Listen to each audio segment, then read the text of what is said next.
সুপ্রিয় দর্শক মণ্ডলী, আমি আজকে এসেছি সেই পাবনা হার্ডিং ব্রিজের নিচে পদ্মা নদীর পাড়ে। পাবনায় কয়েকদিন ধরেই গুজব উঠেছে যে হার্ডিং ব্রিজের নিচে পদ্মা নদীতে নাকি বর্ষা এসেছে।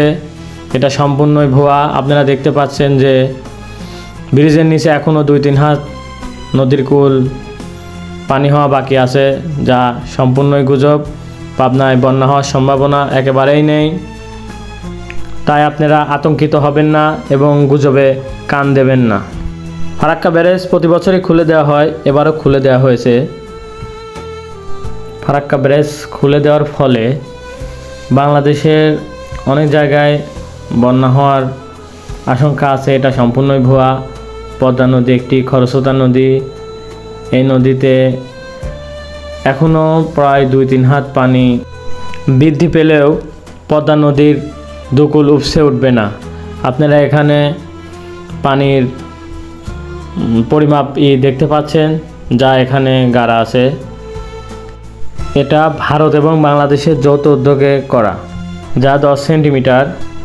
আমি এখানে এসে ঘুরতে ঘুরতে কভার করতে করতে জিটিভির এক সংবাদকর্মীর সাথে দেখা হলো এবং তাকে জিজ্ঞাসা করতেই সে বলল, আপনারা সবাই এখানে আসছেন দেখতে, আমিও এসেছি।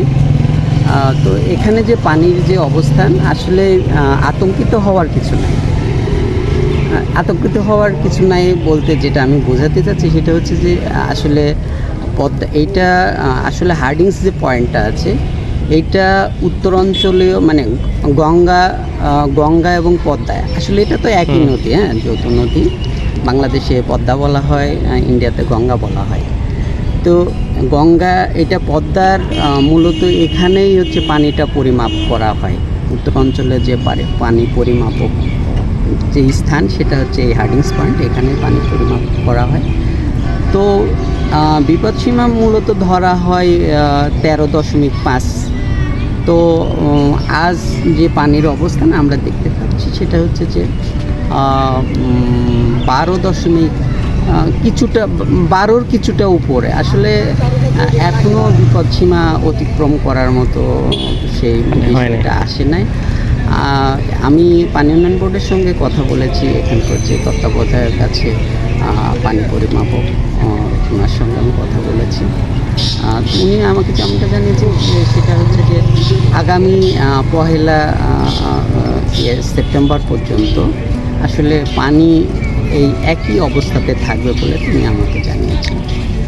তো আমরা অনেকেই আতঙ্কিত হচ্ছি, যারা পাবনা, কুষ্টিয়া, চাঁপাইনবাবগঞ্জ, আসলে পদ্মা তীরবর্তী যে ডিস্ট্রিক্টগুলো আছে, আশা করা যায় যে আপনারা আতঙ্কিত হওয়ার প্রয়োজন নাই। আশা করা যায় যে আসলে বিপদসীমা অতিক্রম করবে না আগামী 1 তারিখ পর্যন্ত। আর বাদ বাকিটা আসলে পরের বিষয়। তো ধন্যবাদ।